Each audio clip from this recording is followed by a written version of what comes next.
생수를 값없이 마실 수 있도록 은혜를 주신 거 감사드립니다. 네, 오전 시간에 말씀하셨던 하나님께서 동일하게 오후 시간에 고린도전서 7장 25절부터 끝까지 말씀을 나눌 건데, 이 말씀에 대해서도 주의 진리의 영이 운행하시고 역사하셔서 우리 이제 어린아이들, 젖먹이들에게 하는 말씀을 들려주시지 말고 장성한 자들에게 들려주시는 말씀으로, 이런 말씀으로 새롭게 해서 깨달을 수 있도록 들려주시기 바랍니다. 오늘 오후 시간에 이런 말씀을 들을 때 우리가 이 시대에 어떠한 모습으로 주의 날을 기다릴지, 이런 것들에 대해서 밝은 깨우침을 가지고 돌아갈 수 있도록 은혜해 주시길 주의 이름으로 기도합니다. 네, 오늘 고린도전서 7장 25절에서 40절까지 같이 읽어보겠습니다. 처녀에 대하여는 내가 주께 받은 기명이 없으되 주의 자비하심을 받아서 충성스러운 자가 된 내가 의견을 말하노니 내 생각에는 이것이 좋으니 곧 임박한 환난으로 말미암아 사람이 그냥 지내는 것이 좋으니라. 네가 아내에게 배웠느냐 의기를 구하지 말며 아내에게서 놓였느냐 아내를 구하지 말라. 그러나 장가가도 죄짓는 것이 아니요 처녀가 시집가도 죄짓는 것이 아니로되 이런 이들은 육신의 고난이 있으니 나는 너희를 아끼노라. 형제들아, 내가 이 말을 하노니 그 때가 단축하여진 거로 이후부터 안에 있는 자들은 없는 자 같이 하며 우는 자들은 울지 않는 자 같이 하며 기쁜 자들은 기쁘지 않는 자 같이 하며 매매하는 자들은 없는 자 같이 하며 세상 물건을 쓰는 자들은 다 쓰지 못하는 자 같이 하라. 이 세상의 외형은 지나감이니라. 너희가 염려 없기를 원하노라. 장가가지 않은 자는 죄를 염려하여 어찌하여 주를 기쁘시게 할까 하되 장가간 자는 세상 일을 염려하여 어찌하여야 아내를 기쁘게 할까 하여 마음이 달라지며 시집가지 않은 자와 처녀는 죄의 일을 염려하여 몸과 영을 다 거룩하게 하려 하되 시집간 자는 세상 일을 염려하여 어찌하여야 남편을 기쁘게 할까 하느니라. 내가 이것을 말하면 너희의 유익을 위하며 너희의 우물물을 노려하니 아니니 오직 너희로 하여금 지혜에 합당하게 하여 흩어짐 없이 주를 준비하려 합니다. 그러므로 만일 누가 자기의 약혼 면에 대한 행동이 합당하지 못한 줄 생각할 때에 그 약혼녀의 혼기도 지나고 그같이 할 필요가 있거든 원하는 대로 하라. 그것은 죄 짓는 것이 아니니 그들로 결혼하게 하라. 그러나 그가 마음을 정하고 또 누기한 일도 없고 자기 뜻대로 할 권리가 있어서 그 약혼녀를 그대로 두기로 해도 잘하는 것이다. 그러므로 결혼하는 자도 잘하거니와 결혼하지 아니하는 자는 더 잘하는 것이니라. 아내는 그 남편이 살아있는 동안에 배어 있다가 남편이 죽으면 자유로워 자기 뜻대로 시집갈 것이나 주 안에서만 할 것이니라. 그러나 내 때는 그냥 지내는 것이 더욱 복이 있으리로다. 나도 하나님의 영을 받을 줄로 생각합니다. 아멘.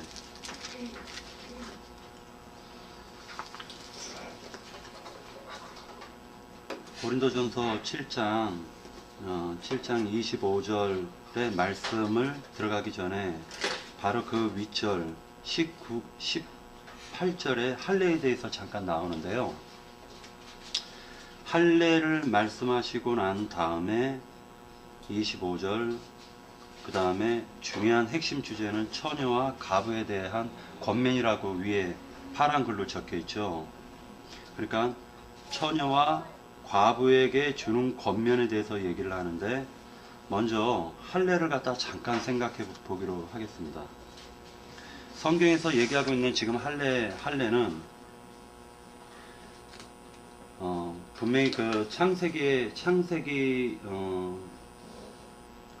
17장 10절에 보면은요, 너희 중 남자는 다 할례를 받으라. 이것이 나와 너희와 너희 후손 사이에 지킬 내 언약이라 라고 말씀하시고 있습니다.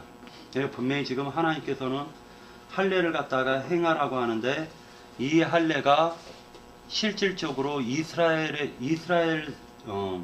율법에 이스라엘 사람들이 얘기했던 그 할례가 아니죠. 하나님께서는 분명히 어떤 중요한 영적인 할례를 생각하시고 지금 이 할례를 얘기하고 계시기 때문에, 이 할례와 그리고 처녀와 어떤 연관성이 있는 것 같은 생각이 들었습니다. 그래서 지금 성경에서 할례를 이제 그 고린도전서 7장에서 18에서 24절까지는 할례에 대한 얘기를 주로 말씀하시면서, 사실은 이 율법적 행위적 할례는 중요한 것이 아니니까 할례를 받던지 할례 받지 않던지 그냥 나와라 라고 지금 말씀하고 있습니다. 너희가 있는 상태 그대로, 예를 들어서 자유자냐, 그 비유가 자유자냐 아니면 종이냐, 그 신분 그대로 나와라 라고 얘기합니다. 그러면서 그리스도 안에서는 자유자도 종도 다 그리스도 안에서는 그리스도의 종이요, 또는 종의 신분을 가진 자는 그리스도 안에서 자유자니라 라고 얘기하죠. 그러니까 율법에서 놓인 해방받은 완전한 자유자가 되었다 라고 지금 얘기하고 있습니다.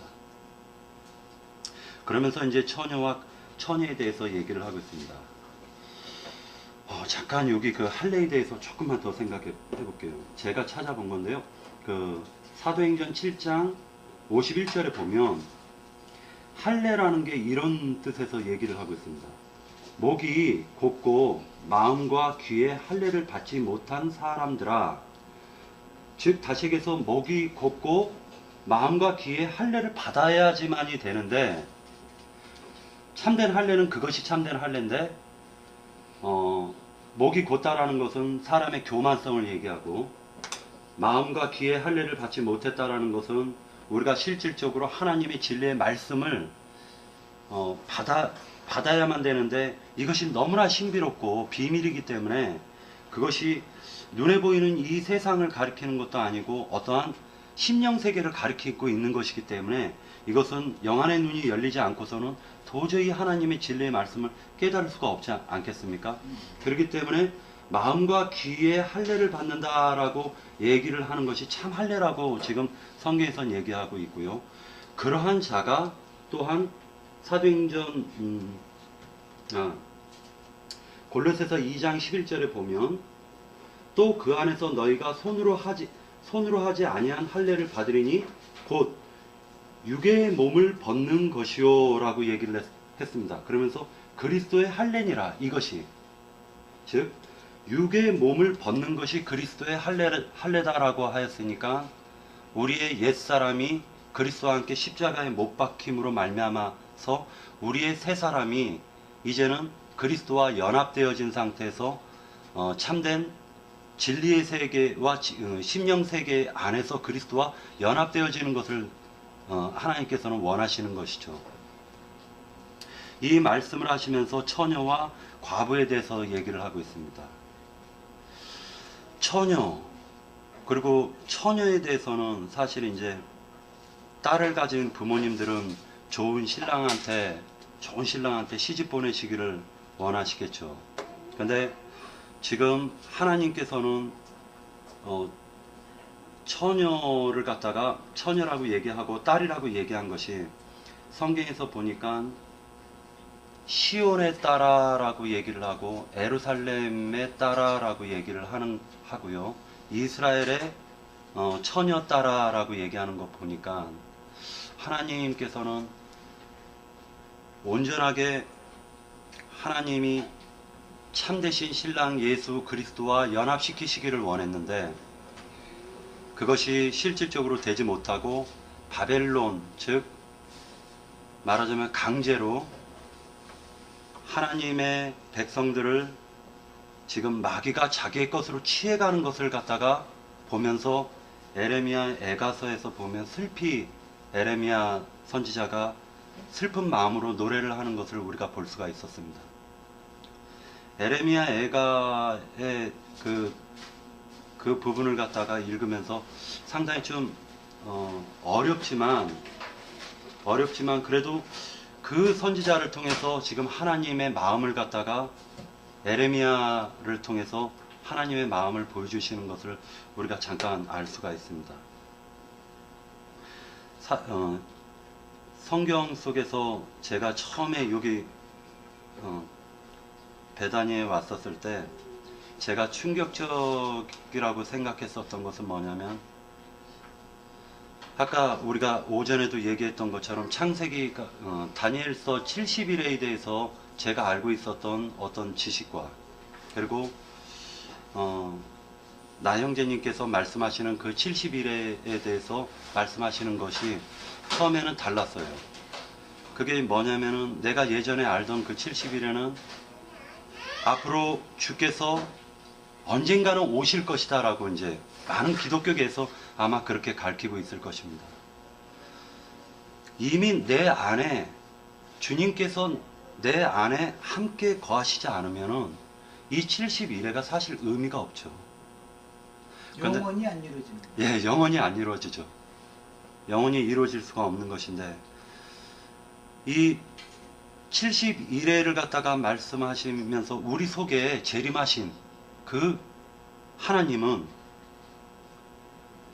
구약에서는 여호와로, 그리고 신약에서는 육신으로는 예수 그리스도로, 그리고 그가 죽으시고 장사되어져서 이제는 그 영으로 우리 심령 가운데 재림하시지 않으면, 그분이 우리와 함께 하지 않으면 어떻게 이 하나님의 진리의 말씀이 풀릴 수가 있겠습니까? 제가 고린도전서 이렇게 부족하나마 이렇게 같이 말을 하다 보니까 성경은 결코 육신에 대해서 얘기한 것이 하나도 없더라는 걸 알게 되었습니다. 단지 하나의 그 눈에 보이는 이 세상을 모형으로 끄집어내서 실상세계, 우리의 심령세계를 갖다가 보여주시기 위한 하나님의 깊으신 계획이 있는데, 우리는 여지껏 너무나도 육신적으로 하나님을 섬겼고, 그러면서 너무나도 알지도 못하는 것을 갖다가 다고다고 하는 그 신앙을 갖다가 해왔었던 것을 많이 느낄 수가 있습니다. 참된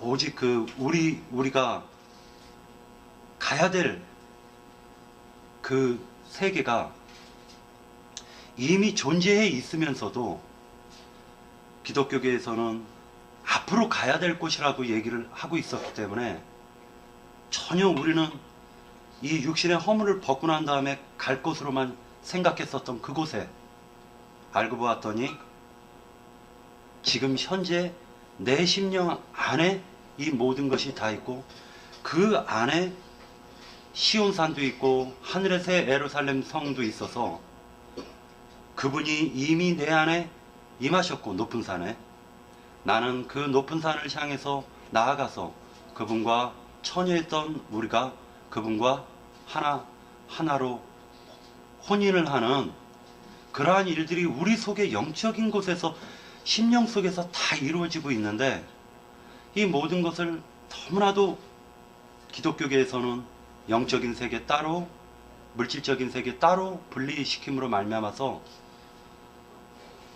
이 모든 것을 갖다 혼돈을 시키는 것을 제가 너무나도 많이 경험을 해왔고, 그것에 대해서는 말할 수가 있을 것 같습니다. 하나님께서는 우리를 위해서 한 의를 예비하셨죠. 그 한 의가 바로 참되신 신랑 예수 그리스도가 우리의 참 의가 되십니다. 그 의만이 우리 속에 빛으로 임하시고, 그 의가 우리에게 임하셔야지만이 우리가 그 의를 받아서 등대와 같이 빛을 발하실 수가 있게 되는 것이죠. 사람을 따르는 신앙이 얼마나 허무하고, 사람을 따르는 그 신앙 자체가 얼마나 하나님이 보았을 때는 어리석은 것인지, 우리는 고린도 교회를 통해 가지고 우리는 이 부분을 깊이 좀 나 자신서부터도 깨달아야 될 것입니다. 또한 이렇기 때문에 여기에서도 뭐 임박한 환난이라든지 아니면 그때가 단축되었다든지 아니면 이 세상의 외형은 지나감이라든지 이런 환난에 대해서 얘기할 때도 우리가 하나님 그 한 의가 되시는 그분과 연합되어져 있는 상태에서는 이 세상이 환난이 닥치건 아니면은 이 세상이 내일 멸망이 닥친다 할지라도 이 세상은 지나갈 것이기 때문에 실질적으로 그것이 우리에게는 크게 중요하지 않는다라는 것도 고린도전서를 통해서 깨달을 수가 있게 됩니다. 온전하게 우리 속에 하나님과 연합되어져 있는 새 생명을 통해서 오직 진리의 말씀이신 하나님과 우리가 그분만이 참된 신랑으로서 우리를 정결한 처녀로서 오직 지켜가지고 먼저는 내 속에서 하나님과 연합되어지고 진리의 말씀이 온전하게 깨달아질 수 있도록 하나님께 구하고 또 구하여서 우리가 앞으로 천년왕국이 끝나고 이 말 주님과의 연합된 그 심령세계에서는 영원토록 기쁨을 누리기를 간절히 바라면서 마치겠습니다. 네. 아멘. 아멘. 자, 우리 형제 자매님들도 이제 이런 말씀들을 자꾸 읽으면서 주님 앞에 아까 다니엘 기도처럼 다니엘 기도는 계속 하셔야 되겠어요. 그러면은 어떤 거 이제 습관이 돼야 돼요. 어떤 거 한 절 한 단어가 딱 막히면 그 해결될 때까지 참 자주 말해야 돼. 금식해야 돼 진짜로. 나는 그래. 그거 계속 해결 안 돼서 잠깐 깜빡 잠들어서도 새벽이라도 기어 깨서 또 그걸 골똘하게 생각하고 결국은 계시를 했습니다. 이제 사람이 뭔가 하여튼 막 세상 말로 파고 들어야 되는 거죠. 이제 각 사람의 성품도 있지만 그렇게를 하지 않으면 사람이 자꾸 느슨해지면은 주님이 말씀을 그때그때 주시지 않으면 교회의 인도를 위한 말씀을 증거를 할 수가 없는 거죠. 아무리 뭐 많이 담아 있는 사람인 것 같아도 주님이 오늘 마땅해야 될 말씀을 오늘 하실 말씀을 안 해주시면 묻어는 거예요. 그게 세상 없어 안 되는 거예요. 형제님이 지금 이제 고린도전서 7장 25절로 40절 사이의 말씀이 사실 이게 굉장히 어려운 내용들이에요. 읽어도 이게 부었는 소리지 뭐 참 헷갈리는 내용인데 우선은 이제 이걸 생각해야 됩니다. 고린도전서 3장 1절 2절 보면 너희가 육신에 속한 어린아이들이기 때문에 내가 단단한 식물을 먹을 수 있는 장성한 자들에게 말하는 것처럼 말할 수가 없어서 육신에 있는 예로 들어서 육신에 있는 것들로 말할 수밖에 없다 이 얘기를 했어요. 이게 이제 어린아이들의 교회라는 말이죠. 데살로니가 교회나 고린도 교회가 그런 상태였다라는 건데 내가 여러분 말씀드렸어요. 이제 고린도전서나 데살로니가서를 읽을 때는 그걸 유의해서 읽으셔야 돼요. 이것은 장성한 자들에게 주는 말씀이 아니다라는 기본 원칙이 육신에 있는 자들에게 육신적인 것으로 말을 해야 되는 거예요. 그런 사람들에게는 우리가 전도를 할 때 예를 들어서 우리 이제 송자매님 같은 경우는 와서 나랑 아직 복음 집회도 한 번도 안 가서 그냥 계속 그냥 참 단단한 음식을 무조건 먹이는 중에 있는데 뭔 소리를 하는지 어떻게 알아듣겠어요. 그렇지만 내가 다 알고 앉았어요. 그래도 속으로는 뭔가 한두 가지 붙잡는 거 있구나라는 걸 이것이 그래도 이것이 더 빠르다라는 건 나는 확신을 갖고 있기 때문에 이렇게 하는 거예요. 새 사람 만났으니까 세상교회식으로 이렇게 해가지고 하면 될 것 같으죠. 그렇지 않습니다. 뱅뱅 돌리고 40년 동안 광야 생활을 굴리게 할 필요가 없는 거예요. 단도직입적으로 이렇게 단단한 식물을 그냥 먹이면 먹게 돼 있어요. 시간 문제 이거는 이제 시간이 말해주는 거예요. 이게 더 빨라요 사실은. 그래서 성경 읽기를 내가 고집을 잡고 하는 것도 누구든지 일단은 성경을 읽어서 기본적인 성경의 지식이 있어야 된다. 왜? 무슨 말인지를 모를지라도 성경 어디에는 이런 말이 있다는 것 자체도 모르는 사람한테는 복음을 전할 방법이 없는 거죠. 그래서 주님께서 먼저는 육신에 있는 자들에게, 즉 유대인들에게 그분이 말씀을 주신 거예요. 그렇다 해가지고 육신적으로 본능으로 하는 그걸 계속 붙잡으라고 준 건 아니죠. 때 같으면 메시아께서 오셔서 영과 생명의 말씀으로 영적 해석을 해주려고 미리 그걸 준 것일 뿐이죠. 그러나 본능으로 아는 그 율법 지식에 딱 붙잡혀버리고 주님께로 나오지 않으면 유대인들도 다 이방이나 똑같이 망하는 거예요. 이제 이런 것을 잘 생각해 보셔야 되겠어요. 그래서 고린도전서에 나오는, 저 뒤에 가면 12장 은사 얘기가 나오는데, 무슨 은사 얘기가 나오고 이럴 때 그런 걸 조심해서 들으셔야 돼요. 고린도 교회에 이런 은사가 있었지 않냐? 그건 어린아이들에게 오는 은사단 말이야. 육신에 있는 자들에게 주는 은사단 말이야. 그런 것에 붙잡히시면 안 돼요. 그걸 붙잡으라는 게 아니죠. 너무 육에 속하고 세상적인 사람들한테 처음부터 영적인 걸 하면 단단한 식물을 소화를 못할 것 같으니까 육신에 속한 것을 이렇게 준 거예요. 그러나 고린도 교회의 상태로서 마치라는 게 아니죠. 똑같은 교회사를 말하고 있지만 빌립보 교회에서는 바울사도의 사역을 위해서 헌금을 보냈는데 그건 받아요. 고린도 교회에서는 헌금을 안 받아요. 그러면 뭐 사람이 어떤 교회를 공평하게 하지 않고 왜 이렇게 했느냐, 이게 이상하게 생각이 들잖아요. 세상에서도 누울 자리 앉을 자리 봐가면서 앉아야 되고 누워야 되는 것이지, 아무데나 가서 앉고 아무데나 가서 누우면 안 되는 거잖아요. 고린도 교회라는 건 그만큼 교회로 칠 가치도 없는 사람들이다 이거예요. 이 사람들에게 지금 질문을 받았어요. 바울 사도가, 내가 이제 과녀는 처녀딸이 있는데 이거 처녀딸을 시집을 보내랴 말이야, 이게 질문이 온 거죠. 그래서 바울 사도는 지금 오늘 25절에서 27절까지 이렇게 읽어보면은 바울 사도가 말을 참 애매모호하게 하고 있어요. 처녀에 대하여 내가 주께 받은 계명이 없다 그랬어요. 본인도 그 질문에 대해서 마땅히 확실하게 답변할 것이 계시로 받은 게 없는 상태예요. 다만 내가 충성스러운 사람으로서 의견을 말한다, 내 생각을 말한다 이 말이에요 지금. 이렇게 돼 있죠. 주님의 증거다 이렇게 말하는 게 아니고 계시받은 게 없는 거.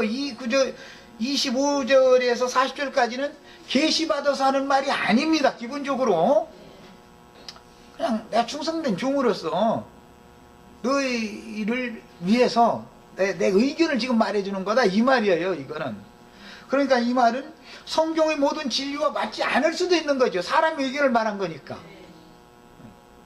그러나 고린도 교회 사람들에게는 질문이 왔으니까 답변을 보내야 되잖아. 근데 나이가 말이야 지금 오늘날로 말하면 그때는 뭐 30세 이상 된 처녀도 없지만 한 서너 살 이렇게 막 20세가 넘은 처녀가 있다. 이제 이러면은 그때 당시에서는 큰일 나는 일이거든요. 시집 못 가는 거거든 이게. 10대 후반에서 다시 이제 그때는 결혼을 헌때했으니까. 근데 뭐 오늘날로 말하자면 지금 다 33살, 4살, 5살 먹은 소녀가 있는데 야 이거 지금 시집 보낼까 말까 이런 질문을 가령 받았다면 내가 이걸 들어서 시집 보내 그럴 거예요. 시집 보내지 마 그럴 거예요. 이게 어떻게 할 거예요? 나는 그럴 거예요. 이제 저희끼리 좋아하는 놈 이끌랑 시집 보내고, 좋아하는 놈 무슨 놔줘야지 어떻게 해. 남자 같으면 아마 사람 없는데 어떻게 보내. 뭐 사람이 있어야 보내든지 말든지 그러지. 그러나 나는 오늘까지 온 모든 진리가 이제 열어진 상태에서는 바울 사도처럼 말하면 안 되는 거죠. 육신적으로 시집을 가고 안 가고 하는 것은 표상일 뿐이고, 너 영혼이 예수 그리스도의 신부가 되는 것에 목적을 맞춰라. 나는 당연히 이렇게 답변했어야 되는 거예요. 그렇지 않아요? 저기 36절을 읽어보겠습니다. 그러므로 만일 누가 자기의 약혼녀에 대한 행동이 합당하지 못한 줄로 생각할 때 그 약혼녀의 혼기도 지나고 그같이 할 필요가 있거든 원하는 대로 하라. 지난번에는 처녀 딸에 대하여 이렇게 번역을 했는데 이번에는 약혼녀에 대한 것이라고 이렇게 번역을 달리 해놨어요. 그것은 죄 짓는 것이 아니다, 이렇게 표현을 했어요. 여기 약혼녀라고 이 번역을 한 이 번역은 헬라어의 원문을 충실하게 따르기 위해서 이렇게 한 거예요. 구약시대 이스라엘 백성들은 신의 산에서 율법 말씀을 받으면 약혼한 약혼녀지요. 가나안 땅에 들어가면 그 시집을 간 거예요. 이제 가나안 땅으로 들어갔으면은 광야 생활하는 건 약혼녀로 생활하는 거의 상징이에요. 이 말은 말씀을 받은 사람은 하나님의 배필로 예정되어진 사람이다, 그 말이죠. 약혼녀라는 말은 이제 구약 성경에 보면 약혼녀든 시집을 간 그 부인이든 똑같이 취급되죠. 약혼녀도 혼인을 한 사람과 권리라든지 의무라든지 이런 모든 게 똑같은 거예요. 약혼만 한 신랑짜리한테 자기가 실행을 했으면은 혼인을 한 사람이 실행을 한 거나 똑같은 벌을 받잖아요. 똑같이 취급되잖아요. 우리 형제 자매님들은 이제 그 피 흘림이 없으면 죄들의 사면이 없다라는 말 아시죠? 히브리서에 나오는 말인데, 그 피 흘림의 진리라는 것이 요즘 우리는 이제 마침 창세기 4장을 이제 거의 다 마쳤는데, 아담과 하와의 가죽옷을 지어 입히기 위해서는 짐승의 피를 흘렸어야 되겠죠, 당연히.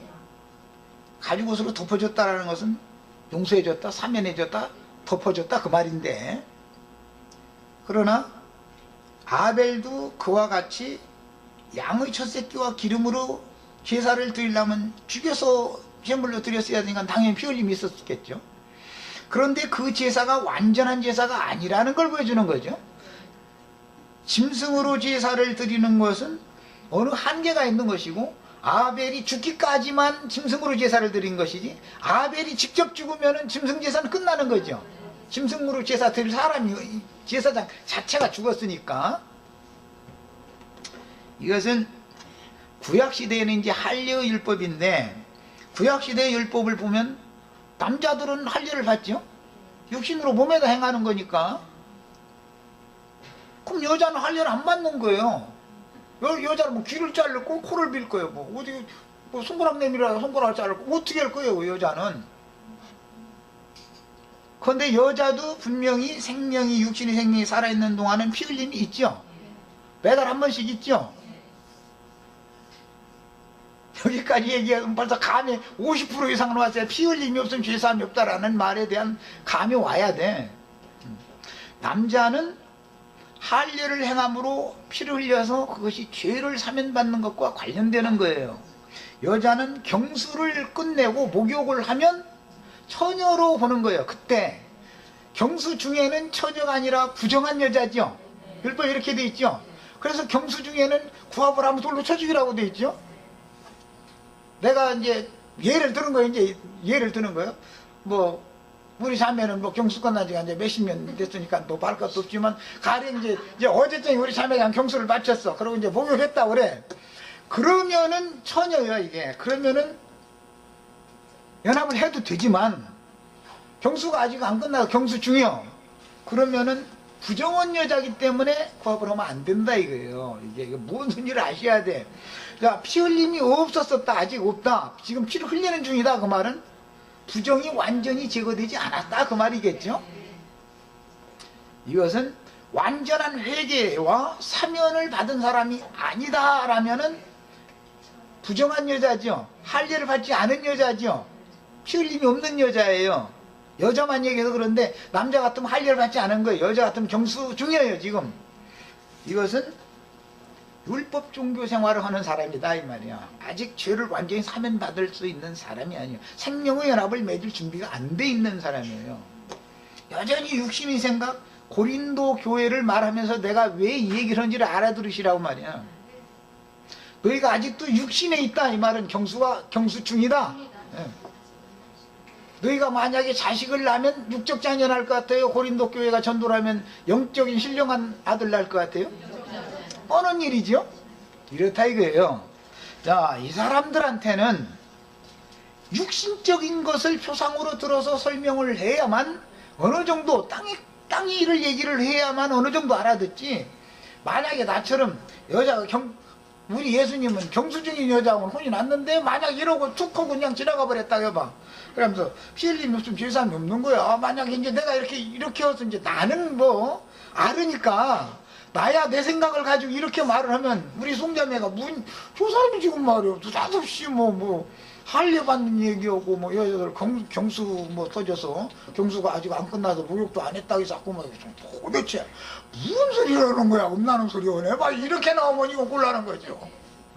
나는 알기 때문에 그렇게 말할 수 있지만 아무에게나 이렇게 말하면 알아들어요 못 알아들어요. 그러니까 세상사를 들어서 육신적으로 남자는 그 아들의 8일째 되는 날 아들의 표피를 잘라내라. 그래서 피를 봐야 하나님이 용서해 주는 거단 말이야. 여자는 경수를 다 끝내고 나서 목욕을 싹 해라. 그래야 예수님이 장가들 오시는 거다. 이제 이렇게 얘기하면 그때서 알아듣는 거예요. 세상사를 말을 해야. 피 흘림이 없으면 죄 사면이 없는 거예요.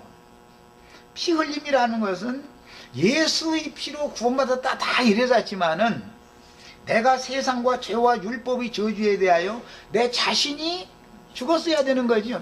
피를 내 자신이 흘렸어야 되는 거죠. 믿음으로 적용할 때는 뭐냐 이 말이야. 그래서 할례는 마음에 행하는 것이고 영으로 하는 거다 그런 거예요. 이건 영적인 말씀을 알아들어야 되는 얘기죠. 육신적으로 말하면은 건강한 여자 처녀는 경수를 끝내야 시집을 갈 수 있는 날이 오는 거고 경수가 끝나지 않은 사람은 못 가는 거예요. 이제 그래서 이제 이 말씀 위에 아주 높은 말씀을 하는 디모데 후서에나 이런 데 보면은 60이 덜 된 과부는 과부 책에다 명부에다 올리지도 말아라 그러면 우리 권자매님하고 뭐 김정숙 자매하고나 과부고 뭐 나머지는 이제 과부 자격도 없어 이제. 아이 저기도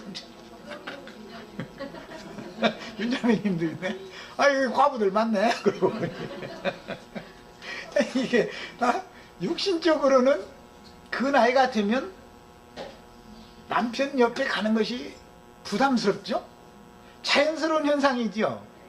만약에 20살 먹었는데 아가씨가 20살 먹었는데 남자 옆에 가는 것이 부담스럽다. 그럼 이거 큰일 나면 뭔 병 걸린 거죠 그거는. 자연현상을 거슬리는 거니까 이런 이치다 이거예요. 그래도 주님께서는 육신의 생명이 살아서 그 몸속에 운행하고 있는 동안은 절대 잉태를 시키지 않게 합니다. 아무리 결혼 생활을 해도 경수가 다 끝나서 그 몸에 누적되어져 있는 묵은 말하자면 부패한 좋지 못한 피가 운행되고 있는 동안은 절대 잉태를 안 시키는 거예요. 이 하나님의 생명이치가 너무 놀랍죠. 그래서 한 달에 한 번씩을 이렇게 경수를 하게 하고 경수가 이달에부터 이상하게 않는다 그러면은 수태가 되었다라는 것을 보여주는 거죠. 그게 이런 것은 다 뭐냐 피는 생명이기 때문에 새 생명이 그 뱃속에 그 태중에서 지금 자라고 있다라는 것은 경수가 딱 멈춰버리거든요. 이제 그렇게 되면 왜냐하면 그 모든 영양분을 아기가 먹어야 되니까 아기를 잉태를 했는데 계속 그 영양분 피를 만약에 배설을 시켜버린다고 하는 이게 못 자라는 거죠. 이게 다 하나님의 생명의 이치가 인생사를 들어서 영적인 일을 지금 말하고자 한다 이 말이에요. 고린도 교회는 어린아이들에게 하는 말이에요. 고린도서라는 건 전체가 다. 그래서 내가 받은 계명이 영적인 사실을 나처럼 지금 내가 말하는 것처럼 이렇게 남자에 대해서는 앞에서 할 얘기를 했어요. 그러나 여자에 대해서는 바울사도만 해도 그때만 해도 계시를 못 받은 거죠. 그러니까 계명이 나에게 주신 것이 없는데 난 충성된 종으로서 내 의견을 말한다 이렇게 말한 거예요. 참 정직한 분이죠. 야, 이 의견이 사실은 더 헷갈리게 만드는 얘기가 된 거예요. 지금 나처럼 설명하는 것이 더 쉽게 알아듣죠. 이것은 시간이 지났기 때문에 영적 사실들을 계시로 다 받았기 때문에 지금은 훨씬 더 밝은 시대라는 걸 알 수가 있는 거예요. 내가 뭐 바울사도보다 더 많이 깨달았다 이 말이 아니고 그걸 자랑하려서가 아니고 그러고 이 바울사도의 말대로 하자면 처녀가 시집을 가지 않는 것이 더 잘하는 것이다. 이제 이렇게 하면은 이제 이런 사상이 또 남자는 장가를 들지 않는 것이 더 좋겠다. 이제 이렇게 돼 있죠. 가도 잘하는 것이지만 안 가는 것이 더 잘하는 거다. 그랬으니까 이 말은 로마교의 신부제도와 수녀제도와 같은 생각을 바울사도가 그때 당시 했다 그 말이겠죠. 그럼 그게 옳은 생각은 아니잖아요. 바울사도의 의견일 뿐이지. 그럼 하나님의 계명은 아니잖아요. 계시된 말씀은 아니잖아. 신부제도와 수녀제도를 한다고 해가지고 그것이 정말로 정결한 자라고 육신적으로 정결한 자냐? 그렇지 않죠. 만약에 여자가 시집가면 부정하게 되느냐? 그렇지 않죠. 남자가 어떤 여자에게 장가를 들면 부정해져요? 아니죠. 처녀로 있으나 시집을 가나 총각으로 있으나 장가를 가나 그것 때문에 영혼이 부정하거나 뭐하거나 이렇게 되는 것도 아니고 육신으로 그렇다 해서 뭐 결혼하면 때가 더 끼냐 하면 그렇지도 않고 똑같아. 때 끼는 것은 똑같아. 이것은 다 표상일 뿐이다라는 걸 아셔야 돼요. 세상사의 일이라는 건 표상이고 실제로는 내 마음을 주의 성령이 오셔서 내 마음과 생각을 여하이 거룩하게 지켜주시느냐, 그것이 정결한 처녀로서 보존된다는 뜻인 것이지. 그래서 나중에 하는 말씀을 들어보면 바울사도가 그때 나중에 이제 깨달아가지고 내가 너희를 한 남편인 그리스도께 중매하려고 지금 난 중매한다. 그때 보면 정결한 처녀로 중매를 한다 이렇게 말을 하죠. 그런 걸 보면은 지금 고린도 전서에서 말하는 것보다 나중에 하는 말이 훨씬 더 깊은 깨달음을 가지고 하는 말이다라는 걸 알 수가 있는 거예요. 아까 이제 조금 전에 우리 형제가 그 쉬운 얘기도 했는데, 이 처녀라는 말은 구약 성경에는 처녀딸 시온이라는 말이 참 많이 나옵니다. 시온이라는 건 문자대로 하자면 예루살렘이라는 도시예요. 예루살렘 성이 처녀다 그러면은 영적 상징이지 않겠어요? 마태복음 25장에서 열처녀 얘기 나오죠. 여기 약혼녀라고 번역한 이 단어 똑같은 단어로서 그 파르테노스라는 이제 이 용어인데, 영문들은 그거 처녀 뭐라고? 벌진? 벌진이라고 그러지. 벌진이라고 하지. 벌진이라고 하지. 난 뭐 혀가 안 돌아가지고 난 알바름 나오면 자신 없습니다. 그것은 오전 시간에 누군가 때문에 내가 잠깐 얘기를 했지만, 모든 사람은 처녀성을 다 타고나죠. 남자는 남자로서의 처녀성을 처녀성이라고 않고 남자 보고는 하는데 잊어먹었네. 이게 세상 말을 이렇게, 남자는 남자로서의 총각의 그 본성을 타고나잖아요. 여자는 여자로서의 처녀의 그 본성을 타고나요. 이것은 뭐냐, 영적 비유로서 인간의 양심 속에는 인간의 존엄성과 생명의 그 자기의 양심을 지키고자 하는 본성을 타고난단 말이에요. 양심을 함부로 하고자 하는 사람은 하나도 없죠. 누가 일러주지 않는데도. 그럼 뭐예요? 처녀성을 다 타고난다 그 말이에요. 모든 사람은. 이것은 거룩하게 잘 보존되어졌다가 예수님이 오시면 성문을 열어주고 문도 열어주고 그래야 되는데, 영접을 해가지고 해야 되는데, 죄가 내가 너 원해. 그러니까 눈앞에 죄가 엎드려가지고 나 너 원해 했다니까 아이고 어서 오십시오 문 열어줘 버리면, 그게 아가서에서 봉한 샘을 함부로 막 열어준 거잖아요. 상징이다 이거예요. 이런 거면 세상에서는 사람이 말해 여자가 실없이 가볍다 이러죠. 제일 같이 웃겨보는 거잖아. 그게 처녀가 이렇게 실없는 짓을 하고 다녔어 하면은. 그래서 상징이다 이게. 이런 거 모든 것들이 이게 성경에서는 인간의 양심을 거룩하게 보존했다가 주님이 오셔서 그 마음의 더러움과 부패한 것들과 이런 것들을 양심에다, 그래서 히브리서는 그 양심의 악을 깨닫고 예수의 피뿌림을 해서 깨끗하게 씻어지는 얘기, 양심이 깨끗게 되는 얘기를 하는 거죠. 그것이 할례단 말이요. 실제적으로 그렇게 돼야만 그 지난 죄에 대해서는 다시는 기억하지 않는다. 그것이 처녀로 인정해 준다 이제 이 말인 거예요. 그러니까 이제 처녀를 시집을 가느냐 안 가느냐 얘기를 할 때는 타고난 처녀는 육신적으로는 당연히 결혼을 해야 돼요. 내일 저기 3차 대전 일어난다고 소리를 들려도 오늘 결혼식 날짜 잡았으면 하세요. 걱정하시지 말고. 3차 대전 그쪽에서 일어났는데 뭐 그 사람네 집에는 아무 지장 없을 줄 어떻게 알아 그놈의 걸. 세상사를 예를 들었을 뿐이지 사실은 영적인 것을 말하는데 지금 목적을 썼다라는 걸 지금 강조해서 말씀을 드렸어요.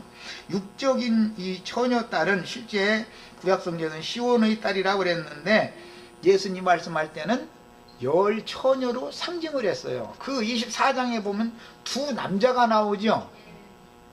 밭에서 어떤 남자는 일하고 또 어떤 남자가 일하고 이게 또 두 여자가 나오죠. 어떤 남자와 어떤 여자가 짝이고 어떤 남자와 어떤 남자가 짝이다 지금 이 말이에요. 유대교 말씀을 받은 유대교 지도자들과 유대인들은 짝이죠. 또 예수님의 말씀을 받아들인 믿는 신약의 성도들은 예수님과 짝이죠. 모세의 짝이 있을 수가 있고 예수님의 짝이 있을 수가 있다. 그게 두 남자와 두 여자를 이렇게 상징을 해놓은 거예요. 그리고 나서는 신약에도 똑같이 열 처녀인데 반반으로 딱 나눠가지고 다섯 처녀는 기름이 준비가 안 된 처녀다 이랬어요. 이 사람은 피 흘림을 할례를 받지 않은 여자지요. 상징이에요 이런 것들이. 그 사람은 시집갈 준비가 안 돼 있는 거예요. 다섯 처녀는 그러니까 혼인집 문이 닫혀서 시집을 못 가는 거잖아요. 이렇게 다 상징을 해놨어요. 이것은 모두 그 사람의 신앙 양심과 마음의 생각이 여하의 보존을 받고 지킴을 받느냐와 관계가 되는 거예요. 구약 성경에 아까 점심 먹으면서 이제 잠깐 우연찮게 얘기가 나왔었는데 성전에는 지성소에는 금그릇들만 있어요. 성소에서는 다 은그릇들로 다 돼 있죠. 은으로 돼 있어요. 마당에는 전부 놋그릇으로 돼 있어요. 그런데 바벨론이 예루살렘 성을 무너뜨리고 목적은 예루살렘 성을 점령하는 데 목적이 있는 게 아니라 하나님의 성전 그 중에서도 지성소에 들어가서 금그릇을 어떻게 훔쳐가느냐를 목적을 두고 쳐들어온 거예요. 그게 우리 형제 자매님들의 신앙 양심을 마귀에게 팔아넘긴다라는 말이 무슨 뜻인지를 잘 이해를 하셔야 되겠어요. 금그릇이라는 것은 양심의 그릇을 말하는 거예요. 은그릇이라는 건 마음의 그릇이라고 그러지요.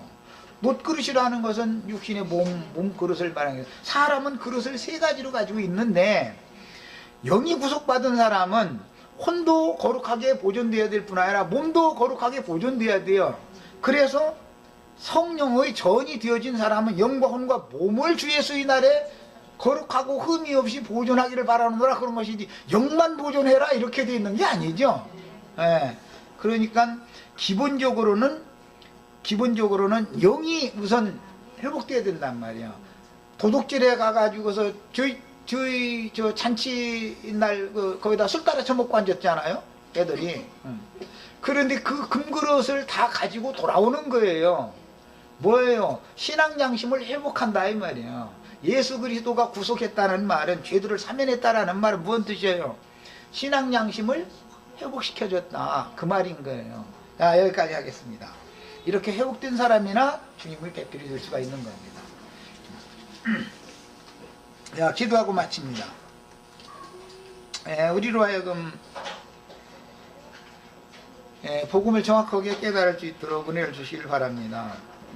초대교회 당시 사도시대의 초기에도 이미 임박한 환란하면 세대주의 그런 율법주의 사상에서 벗어나지 못한 경향이 있었었는데 이제는 세상 끝이라고 하는 개념이 나를 주님이 데리러 오셔서 내가 몸의 구속을 받아서 주님께로 가는 날이 세상 끝이다 라고 하는 이런 확고부동한 믿음을 다 넣어주셔서 형제 자매님들이 모두 다 정결한 처녀로 주 예수의 날을 다 예비할 수 있도록 은혜 주시길 주의 이름으로 기도합니다. 아멘. 자, 마칩니다.